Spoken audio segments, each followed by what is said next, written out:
Hello friends, तो मैं आपका दोस्त एमडी यूनुस एनएसआर आपके अपने ही यूट्यूब चैनल सिग्मा एकेडमी में स्वागत करता हूं। तो आज मेरा क्लास 10th का सीरीज़ नंबर यानी इस सीरीज़ का तीसरा वीडियो है दो चर वाले रैखिक समीकरण। आज हम लोग पढ़ने वाले हैं एक्सरसाइज पढ़ने से पहले मैं आपको एग्जाम्पल पढ़ाऊँगा। ठीक है, ज़रा इस चीज़ को देखिए। मैंने यहाँ एक्स वाई लिखा है पहला वस्तु के लिए, यानी एक्स वाई लिखा है, यानी एक्स जो है पहला वस्तु के लिए, वाई जो है दूसरा वस्तु के लिए। आपको स्ट्रक्चर इस प्रकार मिलेंगे: a1x b1y c1 is equal to 0, a2x b2y c2 is equal to 0।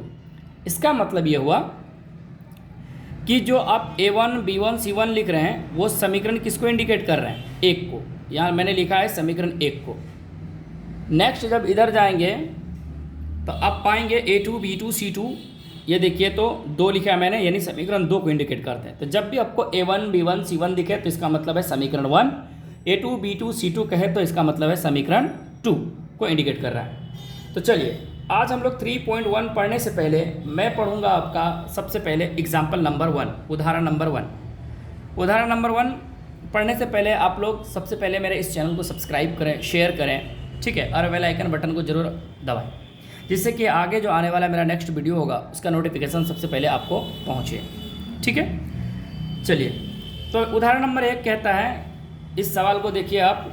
ठीक है, जब इस सवाल को आप देखेंगे, यहाँ देखिए अखिला अपने गांव एक मेले गई, वह एक चरखी की सवारी करना चाहती थी, और हुपला एक खेल है। देखिए हुपला, अखिला एक लड़की है, ठीक है, वो मेला गई। अब मेला में क्या क्या करी उस चीज़ को देखिए। चरखी की सवारी करी और हुपला खेल खेला। हुपला खेल क्या होता है पहले बात समझिए। हुपला खेल क्या होता है? जब आप मेला जाते हैं तो मेला में आप को रिंग दिया जाता है आपको फंसाने के लिए, कि आप उस रिंग को फेंकिए और उस रिंग के अंदर जो भी वस्तु आएगा वो आपका हो जाएगा या आप विनर बनेंगे। तो वही है हुपला। उसके बाद यहाँ कहता है सवाल में, इस सवाल में एक मज़ेदार बात यह है, इस चीज़ को देखिए। मज़ेदार बात यह है कि कहती है जितने में वो सवारी करती, यहाँ कहाँ गया फिर, हाँ, और वो वस्तु को पूर्ण रूप से घेर लेता। तो वही चीज़ है। कहता है कि जितनी बार उसने हुपला खेला, हुपला, ठीक है, उसने आधी बार में चरखी की सवारी की, यानी जितने बार उसने हुपला खेला, मान लीजिए हुपला जो है 20 बार खेली, ठीक है, तो उतने से आधी समय में, यानी आधी समय में उन्होंने क्या करी, चरखी की सवारी करी। तो वो जब अगर 20 मिनट खेला होगा तो इसका मतलब ये 10 मिनट समय लगा होगा, ठीक है। 20 राउंड वो खेला होगा तो इसका मतलब 10 राउंड में ये हो गया होगा, इस प्रकार से। फिर इसी में दूसरा इक्वेशन क्या कहता है, पहले उस चीज़ को समझते हैं। तो मैंने इसे देखिए क्या करा है कि आपको इस चैप्टर में सबसे पहली बात तो मानना है। मानना कैसा है कि जो पहला वस्तु दिखे, यानी जिसके बारे में जिक्र किया हो, जब दो वस्तु के बारे में जिक्र किया होगा, ठीक है, या फिर दो आदमी के बारे में, मैन के बारे में हो सकता है, दो लड़का हो दो लड़की हो, ठीक है, इस प्रकार से, या फिर दो फल के बारे में अगर बात किया हो। अगर आपने मेरी थ्योरी की क्लास नहीं देखी है तो वो जाके अवश्य थ्योरी की क्लास सबसे पहले देखें, जिससे कि इस चैप्टर को बनाने में आसानी हो आपको, ठीक है। तो जैसे यहाँ अखिला द्वारा है, अखिला एक लड़की है, वो मेला जाती है और वो क्या क्या करती है। पहली बात उन्होंने सवारी करी, तो मैंने लिखा माना अखिला द्वारा सवारियों की संख्या, यानी सवारी की संख्या, उन्होंने कितनी बार सवारी करी, उनकी संख्या x। फिर मैं इसी में लिख लेता हूँ तथा अखिला द्वारा, अखिला द्वारा क्या करती है ये, तो हुपला क्या करती है जरा से बताइए। हुपला खेलती है। क्या खेलती है? हुपला। हुपला खेल खेलने की संख्या, यही ना हुआ, खेल खेलने की संख्या, संख्या क्या मान्य? y। अब इस बात को समझिए, मैंने क्या कहा, लड़की एक है अकेला, लेकिन वो खेल दो खेल रही है, तो दो खेला है ना, तो दो खेल होना चाहिए। कोई भी चीज़ दो हो सकता है। यहाँ जैसे लड़की एक ही है लेकिन दूसरा लड़का या लड़की नहीं है, इसलिए यहाँ लड़की एक ही है, खेल वो दो तरह का खेल रही है। तो पहले खेल को मैंने x माना, तो क्या कर रही है, पहले वो मेला में सवारी कर रही है, तो सवारी को x माना, और उसके बाद खेल दूसरी खेल हुपला, तो उसे y माना। अब प्रश्न से आइए। इस तरह के सवाल को बनाने के लिए आप सबसे पहले मानने के बाद आप प्रश्न से आइए। और जब प्रश्न से आएंगे तो देखिए सवाल में क्या कह रहा है कि जितनी बार उसने हुपला खेली, जितनी बार उसने हुपला खेली उतने से आधी समय में उन्होंने सवारी करी। अब इस बात को समझिए, जब भी आपको इस तरह का सवाल मिले, मैंने थ्योरी में जब पढ़ाया था अधिक गुनी, ठीक है, अधिक गुनी कमी, तो यहाँ भी तो वही है, ये जितनी बार खेली उससे आधी, तो अधिक कम हुआ ना, यहाँ भी तो वही बात हो रहा है ना, अधिक कम। इसका मतलब ये है कि कहता हुपला जितनी बार खेलती है, सवाल में ये है कि हुपला जितनी बार खेलते उससे आधी समय में, ठीक है, वो सवारी कर लेती है। तो आधी समय का मतलब ये हुआ, आधी समय का मतलब ये हुआ कि जो आपका x है यानी y जो है, अगर आधी करें तो ये आधी तो ऑलरेडी, अगर ये फुल करे उसकी आधी कर देंगे तो और आधी हो जाएगी। इसका मतलब है इसका आधा करेंगे, क्योंकि ये इससे आधे समय में, ये जितना समय लेता है उससे आधा, तो आधा किसका निकालना है, x का। मान लेते हैं अगर ये 10 खेलता है, ये भी 10 खेलता है, तो इसका 10 तो नहीं खेल रहा है, लेकिन इसके तुलना में ये आधा खेल रहा है। तो अब यहाँ आप क्या करेंगे, इसको देखिए आप गुना करेंगे तो लिखेंगे x/2 बराबर y। जब इसे हल करेंगे तो आप क्रॉस मल्टीप्लाई करेंगे, इसके नीचे y के नीचे में कुछ नहीं तो क्या है 1, तो ये x एकम x बराबर 2y को इस तरह लिख सकते हैं। जब आप क्या करें, जब इस तरह रहे, ठीक है, इस तरह रहे तो आप ऐसे लिखिए या फिर आप ऐसे लिखिए x माइनस 2y, और उस पार कुछ नहीं बचा तो क्या बचा 0।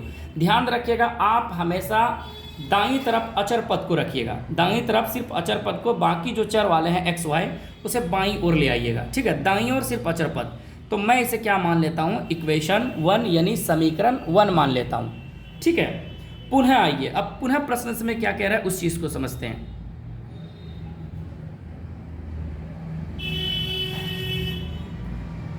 यानी पुनः प्रश्न से, अब पुनः प्रश्न से जब आएंगे तो आप देखेंगे कि क्या बोल रही है उस सवाल में हुपिला के द्वारा, अखिला के द्वारा क्या कह रहा है कि उसने प्रत्येक बार सवारी के लिए 3 रुपया, देखिए सवारी के लिए 3 रुपया, तो सवारी के लिए तो x माना है, इसका मतलब संकेत किया 3x, इसका मतलब है 3 रुपया यानी x के लिए।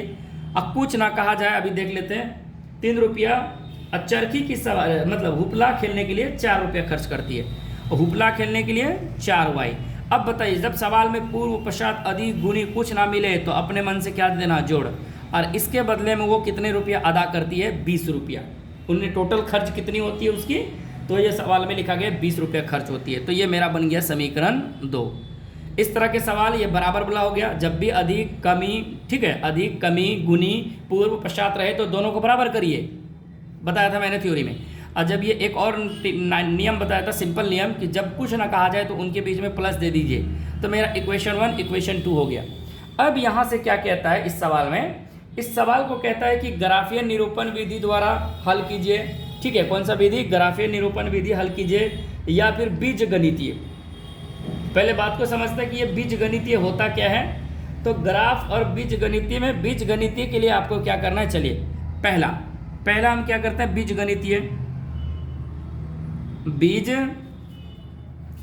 गणितीय नियम आपको पता ही है क्या होता है, किसी बच्चे को पता है। तो मैंने एक उसमें जो है एक चार्ट बनवाया था, चार्ट बना हुआ था, जिनमें मैंने बताया था A1 A2 B1 B2 C1 C2 अगर बराबर हो या फिर ना भी बराबर हो, या कोई बराबर ना हो, सब बराबर हो, जिसका अंत में बराबर ना हो, तो उनके लिए मैंने सारे केसेस बताए हुए, ठीक है। तो आज हम लोग पढ़ेंगे पहले बीजगणितीय वाला में। इसका 2 मेथड बोला गया है, एक आपको ग्राफ मेथड यानी ग्राफ से आपको बताना है, और एक बीज में बताना है, ठीक है। तो चलिए बीज गणितीय देखते हैं, उम्मीद करते हैं आप लोगों को समझ में आएगा। बीज गणितीय, ठीक है, निरूपण विधि पूछा, बीज गणितीय विधि पूछा होगा कोई, चलिए बीज गणितीय विधि। अब बीज गणितीय विधि से, या बीज गणितीय विधि क्या कहता है, इस सवाल को 2 तरह से बनाना है। बीज गणितीय में कहता है आप A1 A2 करिए, A1 A2 बराबर B1 B2 बराबर C1 C2, ये होता है मेरा। अब यहाँ आइए, अब इस इक्वेशन की ओर चलते हैं। इस इक्वेशन में अगर मैं A1 की बात करूँ, तो A1 की बात करूँ तो मैंने कहा था A1 वो होता है जो x के गुना में होता है, तो x के आगे कुछ नहीं तो क्या दिख रहा है भैया, 1 कोमा। b बराबर मैं बात करूँ या फिर B1 की बात करूँ, b तो दोनों में है, तो इसलिए पहला समीकरण के लिए B1 की मैं अगर बात करूँ इक्वेशन 1 में, तो y की जगह पे क्या है, माइनस में 2 है। अगर मैं C1 की बात करूं, C1 की बात करूं तो C तो कुछ नहीं है तो 0 है। चलिए अगर मैं इसे बात कर लूँ A2, देखिए जब आप A2 की बात करेंगे इसका मतलब इक्वेशन 2 की बात करेंगे, और इक्वेशन 2 की बात करेंगे तो A का वैल्यू हो जाएगा 3। उसी प्रकार अगर B2 की बात करें तो B2 का वैल्यू है +4, C2 की बात करें, जब C2 की बात करें, जब भी आपको बीज गणितीय दिया रहे तो इस बात का ध्यान रखिएगा कि सारे जो चर है या विदाउट अचर पद है, यानी उस पार में दाईं ओर 0 रखना है, बाईं ओर सारे चीज़ को ले आना है, A B C एक साथ आना चाहिए। तो 20 को अगर इस पार ले आए तो माइनस हो जाएगा, तो यानी C2 का वैल्यू हो गया -20। अब क्या करें, आप यहाँ पुटअप कीजिए, रखिए A1 का वैल्यू आपका क्या है 1 बटे A2 का वैल्यू 3 बराबर लिख लेते हैं, इसका वैल्यू -2 और इसका वैल्यू 4, अच्छा इसका वैल्यू 0 और इसका वैल्यू -20। क्या ये बराबर है? ये 1/3 है, ज़्यादा से ज़्यादा आप इसे क्या कर सकते हैं, कटा सकते हैं, तो 1/2, तो 1/3 ना ही ये बराबर है और ना ही ये बराबर है, क्योंकि उसको हल करेंगे तो इसका मतलब ये हुआ कि ये A1 A2 जो है ना बराबर है किसका, B1 B2 का। मैंने एक केस पढ़ाया था कि जब पहला दूसरा यानी A B अगर बराबर ना हो या फिर आपका कोई भी बराबर ना हो, जैसे C1 C2, तो इस स्थिति में मेरा जो सवाल होता है A1 A2 B1 B2 C1 C2, तो कौन सा हल होता है आप सभी बच्चे को पता होगा, बीज गणितीय में इसे कहते हैं अद्वितीय हल। याद है अद्वितीय हल, अद्वितीय हल यानी जिसका सिर्फ कितना हल होता है, सिर्फ एक हल, सिर्फ एक हल होता है, जिसका कितना हल होता है, सिर्फ एक हल होता है। ठीक है, ये मेरा आंसर हो गया पहला बीजगणितीय मेथड में। ठीक है, बीजगणितीय मेथड में हो गया अद्वितीय हल। लेकिन इस सवाल में आपसे पूछा गया है, इसी सवाल का ग्राफीय निरूपण कीजिए। ठीक है, ग्राफीय निरूपण कीजिए। तो ग्राफीय निरूपण करने के लिए आपको पता है ग्राफ आनी चाहिए। ये हो गया। देखिए जब भी आपसे एग्जाम हॉल में पूछेंगे तो दोनों नहीं पूछेंगे, एक चीज़ पूछा जाएगा, A1 A2 B1 B2 C1 C2 पूछेगा या फिर ग्राफ पूछा जाएगा। ठीक है, ग्राफ तो एक 5 नंबर का पूछा जाएगा कोई भी, लेकिन इस तरह का अगर सवाल आपसे दिखे रहे तो ये नहीं कि आपको दोनों पूछा जाएगा, तो एक सवाल पूछा जाएगा उनमें एक, या तो कहेगा बीजगणितीय विधि द्वारा बताइए क्या होगा, अद्वितीय हल होगा यानी एक हल होगा, या फिर अनगिनत हल होगा, या फिर इनमें से कोई हल नहीं होगा, इस प्रकार से। चलिए इसमें दूसरा नियम क्या है, ग्राफीय विधि। ठीक है, कौन सा विधि, तो ग्राफीय विधि, ग्राफीय विधि। दूसरा क्या बोला गया इसमें, इस सवाल में ग्राफीय विधि। ठीक है, तो ग्राफीय विधि में आपको क्या करना है, जो आपका इक्वेशन है, जैसे मेरा इक्वेशन है समीकरण 1 क्या है, तो समीकरण जो मेरा 1 है वो x - 2y = 0। तो आप इसे क्या लिख सकते हैं, x बराबर प्लस उस पर जाके 2y हो जाएगा। आप यहाँ क्या बनाएंगे, मान सारणी, क्या बनाएंगे, मान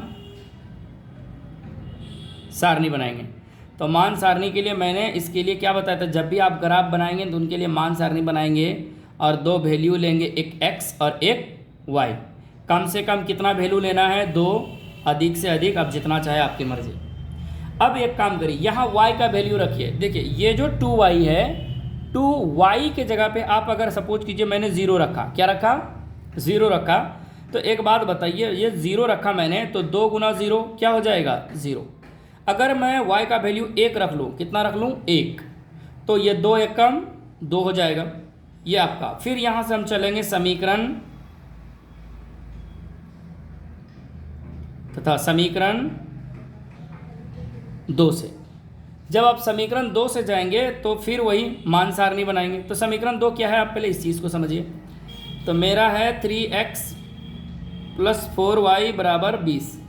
तो आप क्या करें, इधर 3x को इधर रख लें, जब इधर रख लेंगे तो 20 माइनस कितना y, 4y हो जाएगा। ठीक है, अब क्या करें, इस x को इधर रख लें और ये 20 माइनस 4y, अब बटे कितना लिख लें, 3। अब इसका भी हम क्या बनाएंगे, मान,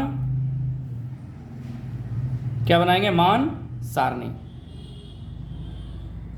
मान सारणी। तो मान सारणी का मतलब क्या है, बॉक्स। मान सारणी का मतलब क्या है? बॉक्स। जब आप बॉक्स बनाएंगे तो कितने का वैल्यू रखिएगा? कम से कम 2, अधिक से अधिक जितना आपकी मर्जी, एक्स वाई। अब यहाँ वही काम कहता है कि इस y के जगह पे आप ऐसा वैल्यू रखिए जो 3 से कट जाए, यानी इसमें माइनस करने के बाद 3 से क्या हो जाए? कट जाए। सपोज कीजिए अगर y का वैल्यू आप 0 रखेंगे तो 4 को 0 से गुना करेंगे तो ये तो 0 हो जाएगा, लेकिन 20 में कभी 20 में 0 घटाएंगे तो 20 रहेगा। क्या 20 से कभी 3 कटेगा? नहीं कटेगा। अगर 1 रख लूँ तो 4 तो 16 हो जाएगा, 16 3 से नहीं कटेगा। अगर मैं y का वैल्यू 2 रख लूँ, कितना रख लूँ? 2, तो 4 दूनी 8 तो 12। इसका मतलब अगर मैं y का वैल्यू 2 रखूँ तो 4 दूनी 8, अब 20 में से 8 जाएगा 12 और 3 चौके 12। अगर मैं वही बात यहाँ 3 रख लूँ तो 4 तिया 12, जो 20 में से 12 घटेगा तो बचेगा 8, जो 3 से कटने वाला नहीं है। अगर मैं 4 रख लूँ, 4 चौके 16 नहीं। अगर मैं 5 रख लूँ, अगर मैं y का वैल्यू क्या रख लूँ? 5, तो 5 चौके 20, 20 में से 20 जाएगा 0, और 0 में से 3 से भाग लगाएंगे, क्या हो जाएगा वो? 0। आपका इस प्रकार से आपको ये क्या करना है? निरूपण करना है। ठीक है, इस प्रकार से क्या करना है आपको? निरूपण करना है। जब आपका इस प्रकार हो जाए तब आप क्या बनाएंगे? ग्राफ बनाएंगे। ठीक है, क्या बनाएंगे? ग्राफ बनाएंगे। ग्राफ बनाने के लिए क्या करेंगे आप? इंची का इस्तेमाल करेंगे, आपको पता है। चलिए, तो आप लोग जो है ग्राफ जब भी बनाएं तो ग्राफ कॉपी ले आएँ और उसमें बनाएं। ठीक है, ग्राफ कॉपी में बनाएं तो सही होगा, इससे आपका उतना सही नहीं होगा। ठीक है, ऐसे आप ग्राफ कॉपी में बनाएंगे। तो ग्राफ बनाने के लिए आपको पता ही है कि एक एक्स पक्ष होता है, एक वाई पक्ष होता है, आपको पता है। अगर नहीं है तो मैं उसके लिए एक सेपरेट वीडियो बना दूंगा। ठीक है, चलिए, स्टैंडर्ड ग्राफ बनाने के लिए एक काम करें आप लोग कि इसमें जो वैल्यू है आपका, ठीक है, जैसे कि आपका वैल्यू क्या है इस चीज़ को देखिए। जैसे मैं कहूँ यहाँ आपका 2 तरह का वैल्यू है, एक x का एक y का। अब x y में जो सबसे बड़ा वैल्यू है, जैसे मेरा यहाँ x में सबसे बड़ा वैल्यू 4 है और y में सबसे बड़ा वैल्यू 5 है, और वो भी कौन वाला है? सब, तो सब के सब पॉजिटिव है, तो इसका मतलब मैं सब प्लस वाले का ले लूँगा। ठीक है, चलिए, जैसे मैं ये एक ग्राफ बनाता हूँ।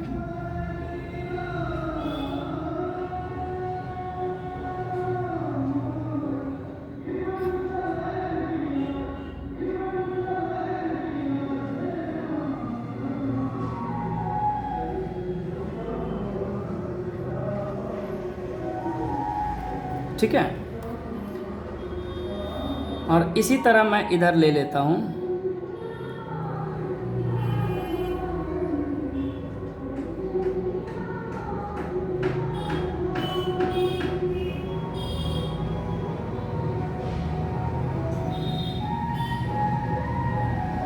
ये जो कर रहे हैं ना, ये ग्राफ कॉपी में आपको करना नहीं पड़ेगा। ठीक है, क्योंकि ग्राफ कॉपी में ऑलरेडी सब कुछ दिया हुआ रहता है, आपको सब कुछ दिया रहता है। आप इसे भी थोड़ा बढ़ाएं इधर, और इसका नाम रखें आप x।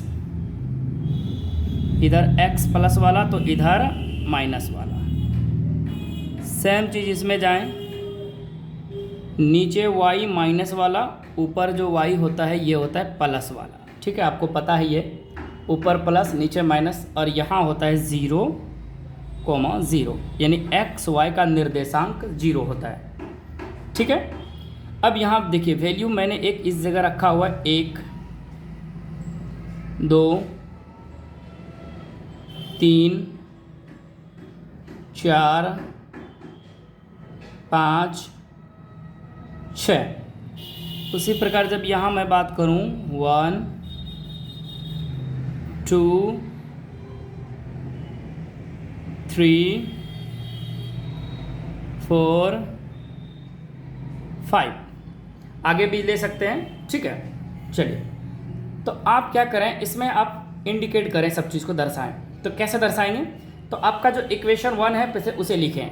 जैसे इक्वेशन 1 में x और y का वैल्यू देखिए, आप ऐसे देखें, ऐसे। ठीक है, ऊपर नीचे x y का वैल्यू होना चाहिए। तो 0 0, तो किसी का भी 0 0 तो मूल बिंदु हो जाता है, तो 0 0 तो वहीं 0 कोना पे। नेक्स्ट है x में से आप 2 जाएंगे ये, अब y में 1 जाएंगे। इसका मतलब है जब आप इस तरह देखेंगे x और y का, तो x वाला लाइन 2 और y लाइन वाला ये 1, इस प्रकार से। तो आपका ये बिंदु आएगा यहाँ, और इसका नाम होगा x में से पहले 2 और y में से पहले 1, यानी x 2 और 1। तो आपका 2 बिंदु बना, ध्यान दीजिए इस ग्राफ के लिए 2 बिंदु बना, एक बिंदु ये और एक बिंदु ये, और इन दोनों बिंदुओं को यानी बिंदुओं को जब हम मिला देंगे, ठीक है, इस प्रकार से। चलिए मैं मिला देता हूँ इस प्रकार। मैंने ये मिलाया, मैं इसे एरो दे देता हूँ और इधर भी दे देता हूँ, और इसका मैं नाम लिख दूँ। इस इक्वेशन का नाम क्या था मेरा, x - 2y बराबर 0, x - 2y बराबर 0। थोड़ा छोटा हो गया, बहुत छोटा हो गया ग्राफ, कोई बात नहीं। चलिए अब इसी का दूसरा इक्वेशन में बात कर लूँ, तो ये मेरा इक्वेशन 1 हो गया। अगर मैं इक्वेशन 2 की बात कर लूँ तो x में 4, ये देखिए यहाँ, अब y में 2, इसका मतलब है x में 4 और y में 2 का मतलब ये है, ठीक है, और इस तरह ये लगभग जाएगा, ठीक है। अगर मैं बात करूँ तो ये जाएगा x में से 4, 2, ये हो गया यहाँ तक x 4 और 2 का एक बिंदु। दूसरी बिंदु जो है x में तो 0 जाएगा, लेकिन y में 5 जाएगा, इसका मतलब ये 0, 5। अब क्या करें, आपका जो ये 2 बिंदु बना, इन दोनों को आप क्या करें, मिला दें, ठीक है। जब इन दोनों को आप मिलाएंगे तो इस प्रकार आपका मिलेगा, ठीक है, इस प्रकार मिलेगा। आप इस प्रकार मिला दें ये, और इस इक्वेशन का नाम है मेरा 3x + 4y बराबर 20। ये मेरा दूसरा इक्वेशन है। तो आप यहाँ इस ग्राफ से आप सीधी सी बात ज्ञात कर सकते हैं क्या, कि ये जो आपका कटा, तो यहाँ से आप x का भी वैल्यू ज्ञात कर सकते हैं और y का भी। बोलिए कैसे। x अगर देखें तो किसके सीधा में है, 4 के सीधा में, और y देखें तो किसके सीधा में है, तो 2 के सीधा में। जब आप ग्राफ कॉपी पे बनाएंगे तो एग्जिट मान आएगा, ठीक है, यानी एग्जैक्ट मान आएगा पूरा कंप्लीट, आपका ना इधर उधर होगा, ठीक है। नेक्स्ट, इसी में आप अब पूछे कि ये ग्राफ बनाए तो किस प्रकार का ग्राफ है, तो आप बोलेंगे प्रतिच्छेदी है। क्या है,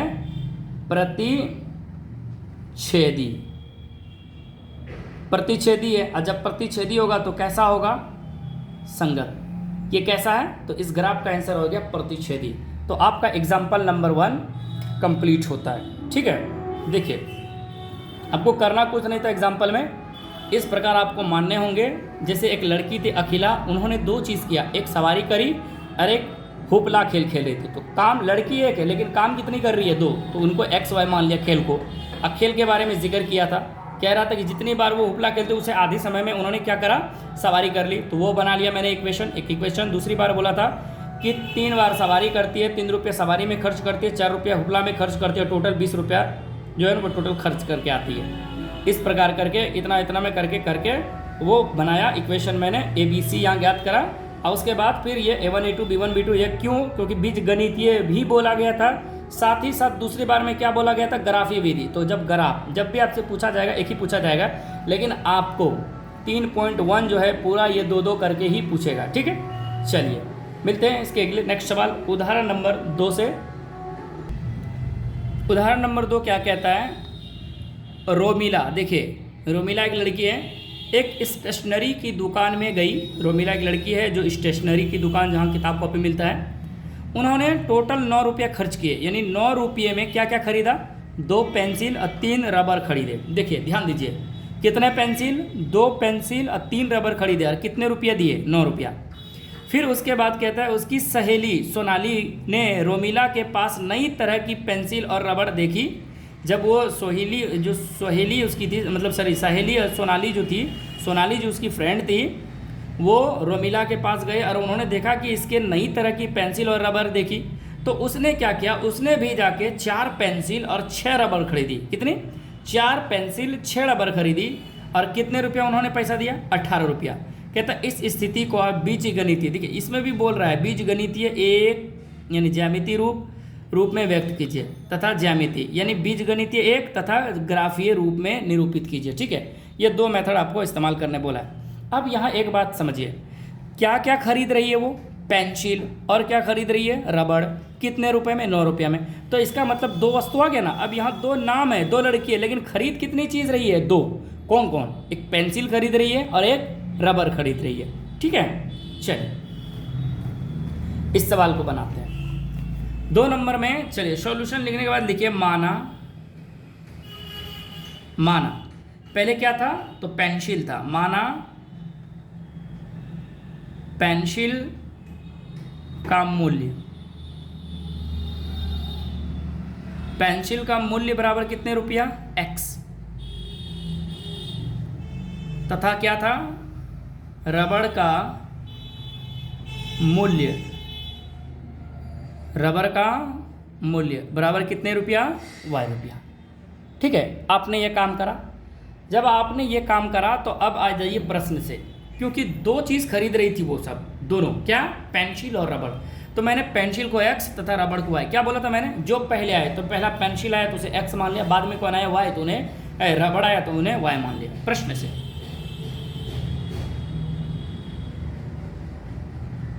जब प्रश्न से पूछा जाए तो अब सवाल में क्या कह रहा है उस चीज़ को समझिए। सवाल में क्या बोला, पहले सवाल में पहले बोला कि 2 पेंसिल, देखिए पेंसिल 2 तो इसका मतलब 2x, और कितने रबड़, तो 3 रबड़ 3y। कितने रुपया अदा कर रही है, पहली बार ये 9 रुपया अदा कर रही है। अच्छा एक बात बताइए, इस सवाल में ना पूर्व ना पश्चात, अधिक, गुनी, कमी बोला, कुछ नहीं बोला। जब कुछ ना बोले तो दोनों के बीच कौन सा चिन्ह, प्लस का, और ये बन गया मेरा समीकरण 1। ठीक है, अब फिर पुनः आ जाइए, पुनः प्रश्न से। जब पुनः प्रश्न से देखेंगे तो उसकी जो फ्रेंड थी उन्होंने भी खरीदी, क्या खरीदी, 4 पेंसिल और 6 रबड़ 6y। अब कितने रुपया अदा करी, 18 रुपया। अब कुछ नहीं बोला इनमें भी, तो क्या हो गया, प्लस इक्वेशन 2। अच्छा एक चीज़ देखिए, ये वाला इक्वेशन एक जैसा लग रहा है दोनों, कुछ नहीं करना है। चलिए कॉमन लेना है तो ले सकते हैं, नहीं भी लेंगे तो कोई दिक्कत नहीं, क्योंकि कॉमन लेंगे तो ये 18 कट जाएगा, 2x 3y 9 हो जाएगा, तो एक जैसा हो जाएगा। ठीक है, तो आपका वही। आज चलिए ऐसे देख लेते हैं। अब प्रश्न से आ जाइए, प्रश्न से जब ऐसा बनाए तो अब आ जाइए, अब क्या कह रहा था उस चीज़ को समझिए। अब कौन विधि से पहले बोल रहा है, ग्राफीय विधि से। पहले ग्राफीय बना ले या बीजगणितीय, चलिए मैं इधर ग्राफीय बना लेता हूँ, ग्राफीय विधि। ग्राफीय विधि बनाने के लिए आपको क्या करना है, तो आप चलेंगे समीकरण 1 से। किससे, समीकरण 1 से। जब समीकरण 1 से चलेंगे तो आपके पास इक्वेशन है 2x + 3y बराबर 9। इसका मतलब है कि आप यहाँ क्या कर सकते हैं, 2x इधर रख सकते हैं, 9 - 3y। अच्छा इसको आप इस तरह लिख सकते हैं, 9 - 3y / 2। अच्छा कोई ज़रूरी नहीं है, आप डायरेक्ट यहाँ भी वैल्यू रख सकते हैं x y का। ये ज़रूरी नहीं कि आप इस तरह बनाएं तो ही मान रखें ना, एकदम ना।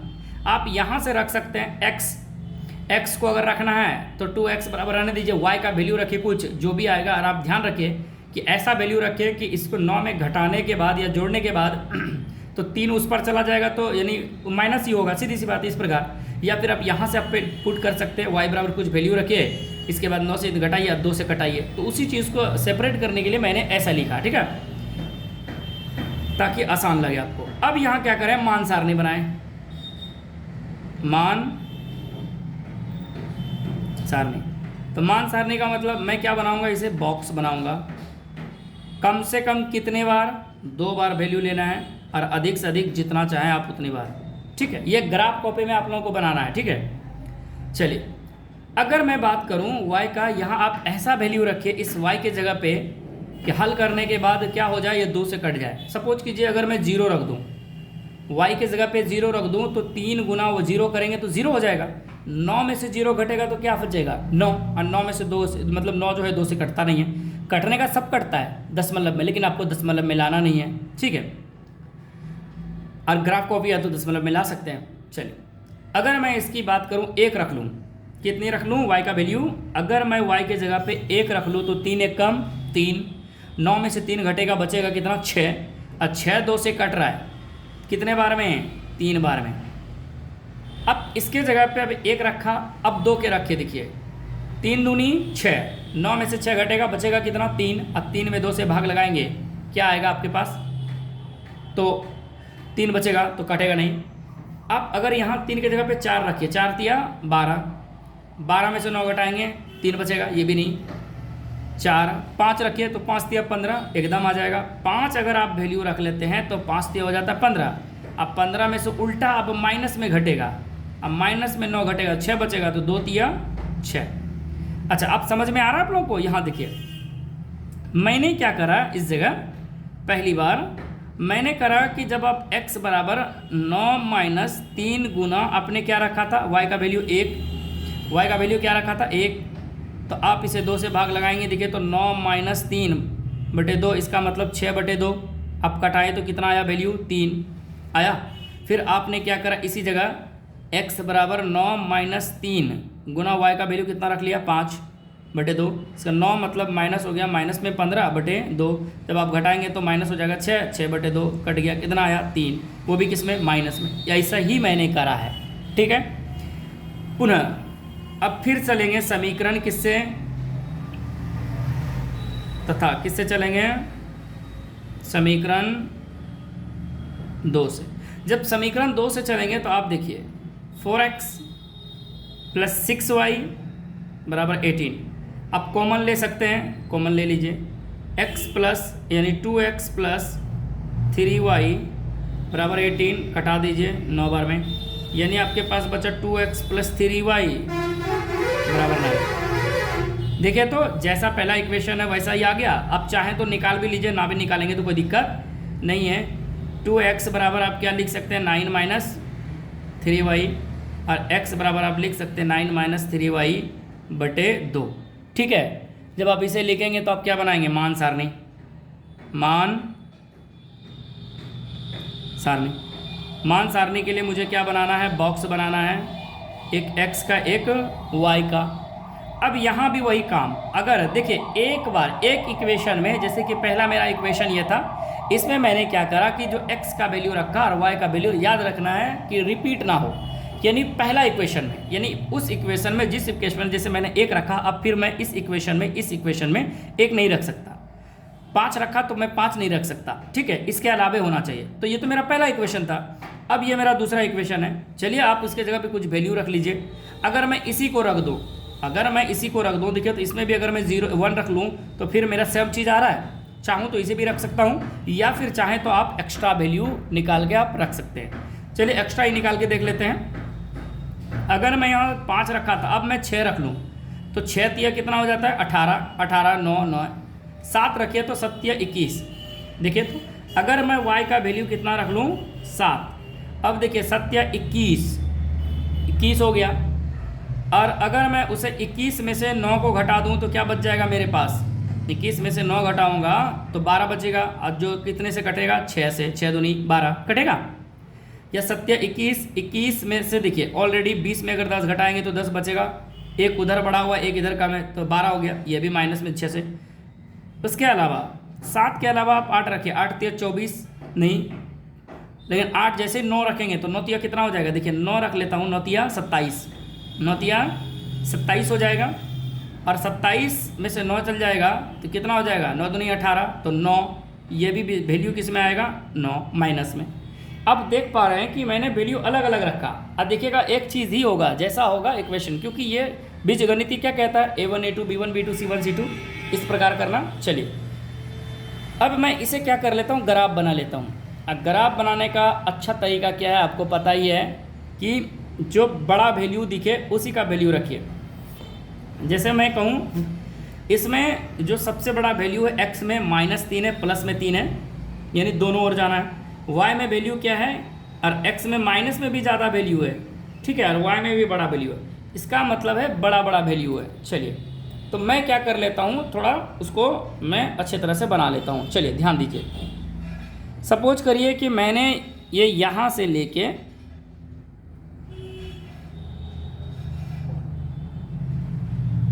यहाँ तक एक इक्वेशन, ये मैंने x लकीर खींचा, मैंने इसका नाम रखा y पॉजिटिव और वाई डैश यानी मतलब वाई निगेटिव। ठीक है, चलिए। अच्छा, उसको मैं लकीर भी दे देता हूँ, जैसे मैंने ये रखा। ठीक है, 1 2 3 4 5 6 7 8 9 10 11। ठीक, अब मैं इसे क्या करता हूँ, 2 2 4 1 5। चलिए,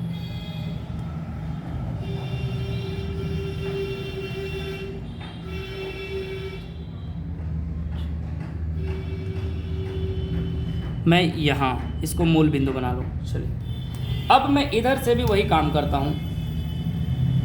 ये मैंने इस तरह खींचना है मुझे।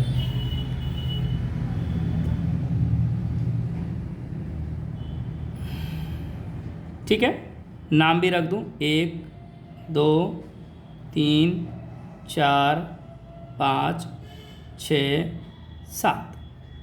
1 2 3 4 5 6।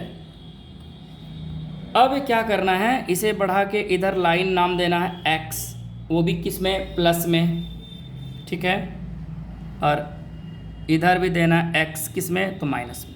आपको पता है यहाँ क्या होता है, 0,0 मूल बिंदु, तो इस जगह जो हम देंगे -1 देंगे।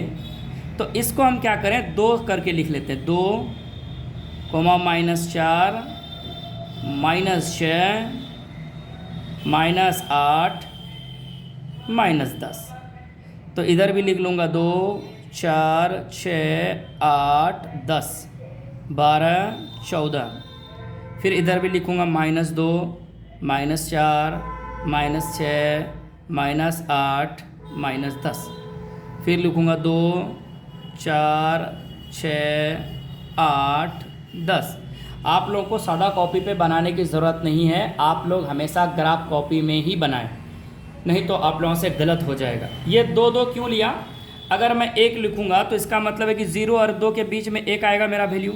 3 लिखूँगा तो जैसे कि ये 2 और 4 के वैल्यू में 3 आएगा। 5 आएगा तो 4 और 6 के बीच में क्या आएगा, 5 आएगा। ठीक है, थोड़ा स्टैंडर्ड किया मैंने, किस लिए, क्योंकि ये 9 तक इतना जाएगा नहीं उधर मान। चलिए, अब रख लेते हैं। अब मैं वैल्यू रखता हूँ, कैसे रखूँगा, तो पहला इक्वेशन मेरा क्या है, देखिए। तो पहला इक्वेशन पे जब जाएंगे तो आपका x में वैल्यू 3 है। x में वो कैसा वाला है, प्लस वाला। तो प्लस वाला किधर जाता है, इधर। x में प्लस का मतलब है 3 है, तो 3 ये बीच में आएगा। मैंने क्या कहा कि इन दोनों के बीच में 3 आएगा। और y में 1, तो y में भी 1 का मतलब इन दोनों के बीच में है ना। अब जब इन दोनों को आप मिलाएंगे तो ग्राफ में देखिएगा, जब ग्राफ कॉपी आप लीजिएगा तो वहाँ कौन ऑटोमेटिक बनाएगा, क्या आएगा, कौन ऑटोमेटिक रहेगा। अब इसका नाम रखिए 3,1। दूसरा, फिर आप x में जाएंगे तो x में आपका है -3। x में देखिए -3 कहाँ होगा, यहाँ। और y में देखिए कितना जाना है, 5, वो भी किस में, पॉजिटिव, तो मतलब यहाँ। अब इन दोनों से आपको कौन बनाना है, क्या बनाना है, कौन। ठीक है, यहाँ से इन दोनों के अलावा अगर मैं देखूँ तो इसका मतलब ये लगभग सीधा ये आ रहा है। तो इसका मतलब है यहाँ से आप क्या लिख सकते हैं, -3,5। ठीक है, ये आ गया। अब इन दोनों को लकीर को क्या कर दूँ, मैं मिला देता हूँ इस प्रकार। मैंने मिलाया, अब इसका मैं नाम रखूँगा। ठीक है,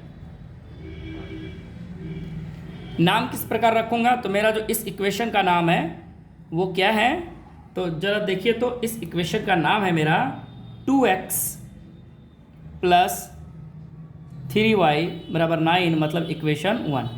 इसलिए इंडिकेट कर दे ताकि पता चलिए इक्वेशन 1 है। चलिए नेक्स्ट, जब मैं x की वैल्यू -6 रख लूँ तो x का वैल्यू -6 यहाँ है, और y का वैल्यू मैंने 7 रखा है। 7 मतलब इन दोनों के बीच में। अब इन दोनों को मैं 6 और 7 को देखूं इस प्रकार। 6 और 7 को देखूं तो इसका मतलब ये इस लाइन पे आ रहा है, इसका मतलब इस लाइन पे आ रहा है, और वो है -6,7। ठीक है, नेक्स्ट। ये एक बिंदु यहाँ आया मेरा, ध्यान दीजिएगा दूसरा इक्वेशन का। अब फिर मैं बात करूँ तो -9, तो -9 मेरा कहाँ आएगा, इन दोनों के बीच में। -9 कोमा y में भी 9, तो इन दोनों के बीच में। जब आप इन दोनों को मिलाएंगे इस तरह से, देखिए वो कहीं ना कहीं वो मिलेगा। कहाँ मिलेगा, तो इसको इसकी तरह सीधा कीजिए तो आपका लगभग जो है ये इस बिंदु पर मिलेगा। कहाँ मिलेगा, इस बिंदु पर। तो आप देख पा रहे हैं मेरा थोड़ा इधर उधर हो रहा है, लेकिन जब आप बनाएंगे तो आपका एकदम ग्राफ कॉपी में एग्जैक्ट मान आएगा। -9,9।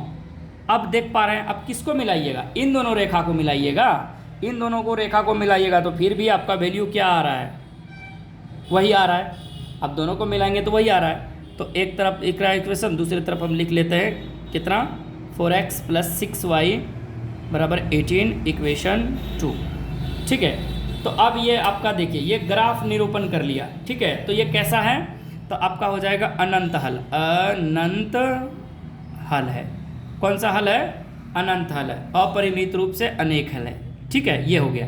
अब इसी को अगर हम बीज गणितीय देखें, कैसा देखें, बीज गणितीय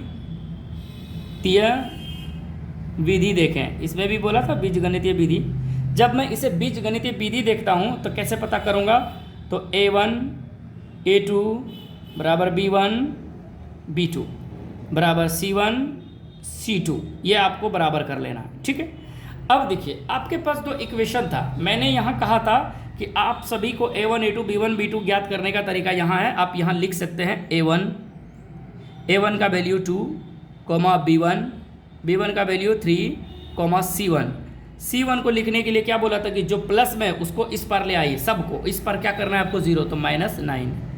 अब इसकी बात करें a2 की बात करें तो 4, b2 की बात करें तो 6, c2 की बात करें 18, उस पार में तो इस पर आएगा तो -18। अब यहाँ आपके पास वैल्यू आ गया 2/4।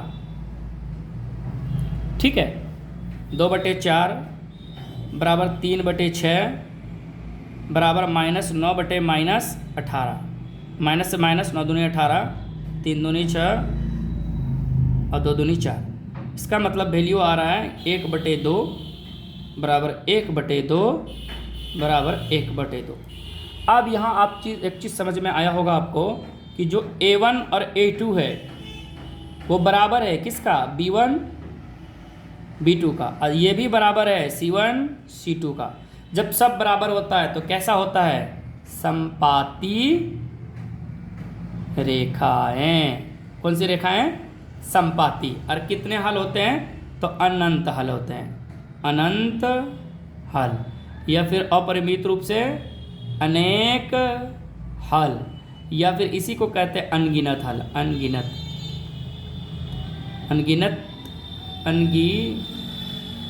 हल। और ये कैसा है, ये भी संगत है। कैसा है, संगत है।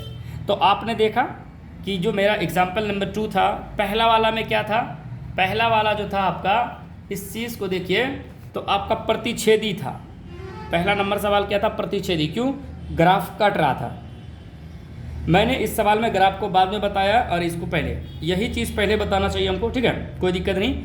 आप किसी तरह, आपको मैंने यहाँ 2 विधि पूछा है, जो विधि कहेगा उस विधि को बनाएंगे। जैसे इसमें बीजगणितीय, तो बीजगणितीय से अद्वितीय हल सिर्फ एक हल, प्रतिच्छेदी होता है। देखिए प्रतिच्छेदी संगत। जब मेरा इस वाले को देखेंगे अब दूसरा वाले को, तो यहाँ भी मेरा वही आया। देखिए तो ये कटा नहीं तो एक जैसा आया था। तो मैंने कहा था जब भी बिंदु ओवरलैप करेगा तो वो कैसा होगा, तो आपको मैंने बताया था संगत होगा और हल होंगे उसका। जैसे उसमें एक बिंदु पर काट रहा था, जैसे यहाँ एक बिंदु पे काट रहा था इसमें, तो एक हल था। ठीक है, लेकिन ये भी संगत था, प्रतिच्छेदी था। कितने हल, अद्वितीय रूप से, यानी अद्वितीय हल या सिर्फ एक हल। इसमें भी मैंने क्या लिखा है, अनंत हल या फिर अनगिनत हल, और ये भी संगत है। और रेखा कैसी है, ये संपाती है। और ये कैसा था, तो ये प्रतिच्छेदी था। ठीक है, समझ में आ गया होगा। पहला, दूसरा एग्जाम्पल्स। चलते हैं तीसरे एग्जाम्पल की ओर चलते हैं। तीसरा एग्जाम्पल है, देखिए आपको लिख दिया हुआ है पटरियाँ। देखिए लिखा है 2 रेल पटरियाँ, समीकरण दिया हुआ है। यानी आपको इसमें कुछ करना नहीं है, आपको इक्वेशन दिया हुआ है। पहला इक्वेशन ये, दूसरा इक्वेशन ये, द्वारा निरूपित की गई है। इस स्थिति को ज्यामितीय रूप में व्यक्त कीजिए। ठीक है, अब यहाँ सिर्फ ज्यामिति पूछा है, ज्यामिति मतलब ग्राफ पूछा है, A1 A2 B1 B2 C2 C2 कहाँ नहीं है, तो हम इसका वो भी करके देख लेंगे, कोई दिक्कत। चलिए, तो ये समझ में आ रहा है, 2 रेल की पटरियाँ, ये ऐसे ऐसे दिया गया है आपको 2 इक्वेशन। तो इस इक्वेशन को देखते हैं। चलिए, तो जो मेरा पहला इक्वेशन इसमें दिया हुआ है वो x + 2y - 4 = 0। तो इसको मान लेते हैं मैं समीकरण 1। जब दूसरा दिया हुआ है देखें तो 2x + 4y माइनस बराबर = 0, इक्वेशन 2। अब हम यहाँ क्या करते हैं, बीजगणितीय देखते हैं, बीजगणितीय निरूपण। समझिए बीजगणितीय में क्या कहता है आपको। तो सबसे पहले आप a1 का वैल्यू ज्ञात कीजिएगा। जब आप a1 का वैल्यू ज्ञात कीजिएगा तो क्या है 1, b1 का जब वैल्यू ज्ञात करेंगे तो क्या है आपके पास 2, c1 का वैल्यू ज्ञात कीजिएगा तो -4, इसका मतलब प्लस उस पार चल जाएगा माइनस। a2 क्या बात करें तो 2, b2 की बात करें तो 4, c2 की बात करें तो -12। ठीक है, चलिए हम क्या करते हैं, a1 a2 पहले सबको बराबर लिखेंगे और उस पर वैल्यू पुट करेंगे, c1 c2। अभी मान लेते हैं सब क्या है आपस में बराबर है। जब आप देखेंगे a1 का वैल्यू आपका क्या है 1 a2 का वैल्यू क्या है 2, बराबर लिख लेते हैं। b1 का वैल्यू क्या है 2 और इसका वैल्यू क्या है 4। जब इसका वैल्यू देखेंगे तो -4 और इसका वैल्यू -12। माइनस से -4 एकम 4, 4 तिया 12, 2 एकम 2, 2 दूनी 4। अब यहाँ आप एक चीज़ देखिए, लिखा है आपको 1/2 बराबर 1/2 बराबर 1/3। क्या a1 a2 बराबर है? ये दोनों आपस में बराबर है, ये दोनों आपस में बराबर है, लेकिन ये बराबर नहीं है। इसका मतलब यहाँ ये हुआ कि ये a1 a2 बराबर है b1 b2 का, लेकिन ये बराबर नहीं है c1 c2 का। तो कैसा हल होता है, तो इसका आंसर होता है कोई हल नहीं। क्या? कोई हल नहीं। ग्राफीय निरूपण में क्या होता है इसका आंसर? कोई हल नहीं। जब कोई हल नहीं होगा तो रेखा कैसी होगी, तो हो जाएगा समांतर रेखाएं। और ऐसे भी पहले ही बोल दिया था, रेल की पटरियां कैसी होती? समांतर। ठीक है, क्या ये संगत होगा? तो ये हो जाएगा असंगत होगा। क्या ये विरोध करेगा? एकदम विरोध करेगा। ठीक है, तो ये क्या हो जाएगा? तो इसका आंसर ये हो गया, ये भी हो सकता है, ये भी होगा। ठीक है, ये सारे। अब आ जाइए हम लोग ग्राफीय निरूपण में। ठीक है, कैसे में?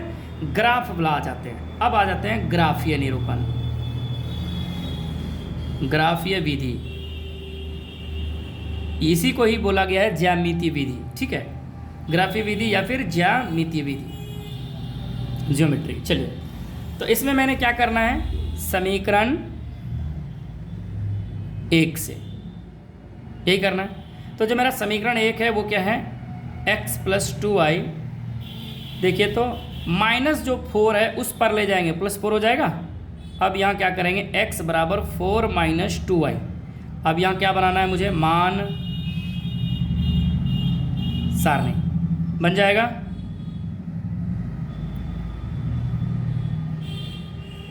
ये x y, ठीक है, x y। तो इसका मतलब यहाँ फिर वही काम करेंगे जैसे मैं सॉल्यूशन करा था, करके कर सकते हैं। जैसे कि अगर मैं इसका देखूँ, इसको इस साइड को, तो जैसे मैं x बराबर क्या करूँ, 4 - 2 × y का वैल्यू क्या रख लूँ, 0। y का वैल्यू क्या रख लूँ, 0। तो 4 - 0 क्या हो जाएगा, 0। तो बराबर क्या आया आपका, 4। अगर मैं फिर x बराबर मैं इस बार 1 रख लूँ, क्या रख लूँ, 1। ठीक है, तो अगर मैं 0 रखा या 4 मतलब 4 - 2 × y के जगह पे मैं क्या रख लूँ, इस बार 1 रख लूँ, क्या रख लूँ, 1। तो इसका मतलब 4 - 2 बराबर क्या आ जाएगा, 2। क्या आ जाएगा, 2 आ जाएगा। समीकरण फिर किससे चलेंगे, समीकरण 2 से। देखिए रफ आप जो है ना, रफ पेपर में करिएगा। ठीक है, ये मैं आपको ही बता दे रहा हूँ, ताकि इससे क्या होगा कि एकदम ख़राब लगता है देखने में। चाहे तो आप सीरीज़ वाइज ऐसे करके कर सकते हैं, सीरीज टाइप बना के। ठीक है, कोई दिक्कत नहीं है। समीकरण 2 मेरा क्या है, जरा इस चीज़ को देखिए। तो ये है मेरा 2x +4y, अगर मैं 12 को उस पर ले जाऊं तो +12। देखिए तो 2 कॉमन है, तो आपका x + 2y बराबर क्या है 12। 12 कट जाएगा कितने बार में, तो ये कट जाएगा आपका 6 बार में। कितने बार में कटेगा, 6 बार में। तो आपका इक्वेशन बच गया x + 2y बराबर 6। अब यहाँ क्या करना है, इस x को इधर रखिए, 6 - 2y उधर ले जाइए। अब यहाँ क्या बनाना है मुझे, मान सारणी बनाना है। मान सारणी का मतलब क्या है, बॉक्स, ये x और ये y, क्या है x और y। अब यहाँ भी वही काम कहता है। अब y का वैल्यू कुछ रखिए, मैं इसमें y का वैल्यू फिर से क्या रख लेता हूँ 0। देखिए तो जब मैं 0 रखूँगा तो 2 × 0 0 तो 6। अगर मैं फिर से कह दूँ 1 रख लूँ 1, ठीक है रख लीजिए, 2 × 2 तो 6 में से 2 गया 4। ये आपका मान सारणी इस प्रकार से। अब ग्राफ बनाइए। ग्राफ इस बार देखिए क्या माइनस में कोई वैल्यू है, तो बोलिएगा नहीं है, तो माइनस वाला ग्राफ लेना नहीं है, तो खाली इंडिकेट करने के लिए प्लस वाला ले लेना है सबको, ठीक है। x में सबसे बड़ा वैल्यू 6 है, वो भी इस प्रकार से।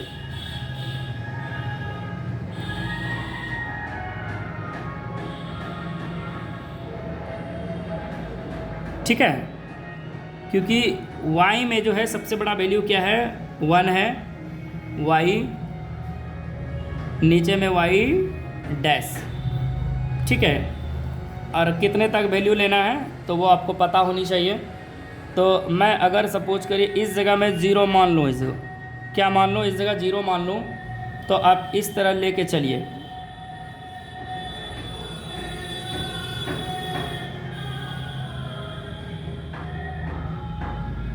ठीक है, मैं इधर चलूँ तो आप देख पा रहे हैं इस तरह जाएंगे इधर, और ये थोड़ा सा मैं इधर बढ़ा देता हूँ। ठीक है, अब मैं लकीर दे लेता हूँ 1 2 3 4 5 6 7 8 9। देखिए जब आप ग्राफ बनाएंगे ना, ग्राफ कॉपी पे आपको ये सब करने की ज़रूरत नहीं पड़ेगी, वह लकीर खुद खींची हुई रहती है, आपको सिर्फ उसमें वैल्यू पुट अप करना होगा अपने मन से।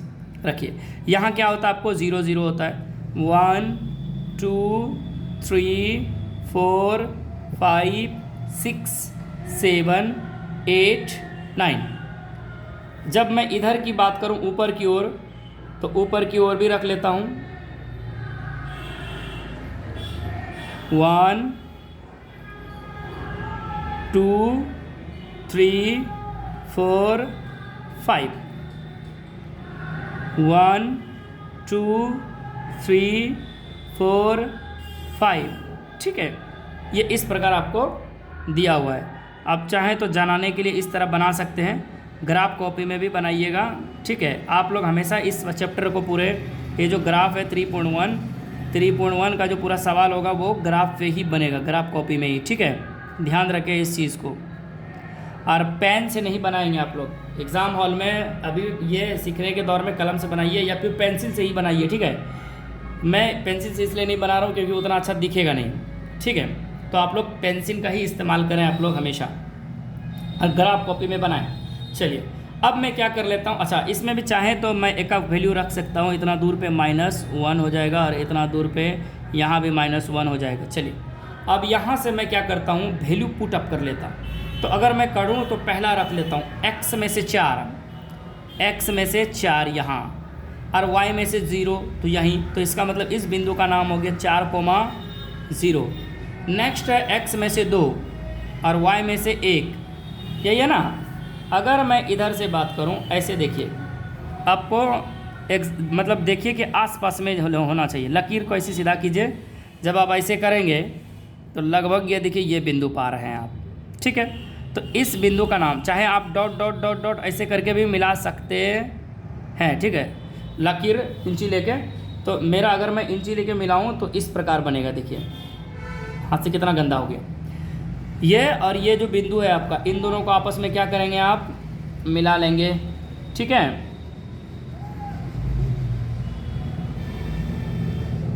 इस प्रकार आप मिलाएंगे और इसका नाम रख देंगे। क्या है, नाम रख देंगे। और इस इक्वेशन का मेरा जो नाम है वो ये है x +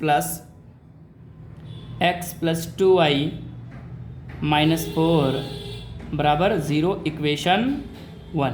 ठीक है, ये आपका इस प्रकार हो जाएगा। जब मैं इसे दूसरा इक्वेशन की बात करूं तो x पे जाएंगे 6 और y पे 0, इसका मतलब हो जाएगा 6 और ये 0। नेक्स्ट x में जाएंगे 4, फिर यहाँ और y में जाएंगे 1। ठीक है, गलती तो नहीं हुआ, ये ठीक है। x में 6, y में 0, x में 4, y में 1, हाँ सॉरी y में 1 जाना है। y में 1 का मतलब यही लकीर आगे बढ़ेगा। तो ये देखिए 6 और 1 का मतलब है ये बिंदु आसपास हो, सॉरी 4 और 1 का मतलब ना, 4 और 1 इसका मतलब आसपास ये वाला वैल्यू होगा। अब क्या करें, इन दोनों बिंदुओं को आप क्या करें, मिलाएं। देखिए मेरा इधर उधर 19-20 हो रहा है। जब आप लोग ग्राफ कॉपी में बनाएंगे तो एकदम आप लोगों का परफेक्टली आएगा। ठीक है, तो आपका ये इस तरह का इक्वेशन बन रहा है यहाँ। अब इस इक्वेशन का नाम क्या, उसको लिख लिया। तो क्या है मेरा दूसरा इक्वेशन, तो ये मेरा है 2x प्लस 4y बराबर हम 12 लिख देते हैं, समीकरण 2। तो देखिए जब इस तरह का आपका ग्राफ आता है तो इसे हम कौन सा हल कहते हैं। तो पहली बात तो मैंने कोई हल नहीं, तो क्या इसके मतलब आएंगे, कहने का मतलब है कि कितने हल होंगे इसका, तो इसका मतलब कोई हल नहीं होंगे। और जब कोई हल नहीं होंगे तो कौन सी रेखा है ये, समांतर रेखा है। देखिए इससे पहले समांतर देखिए रेल का पटरी है, समांतर रेखाएं आया। उसके बाद कैसा होगा ये, तो आपको पता है इसका कोई हल नहीं आएगा, कोई हल क्यों नहीं आएगा, क्योंकि ये कहीं कटा ही नहीं। ठीक है।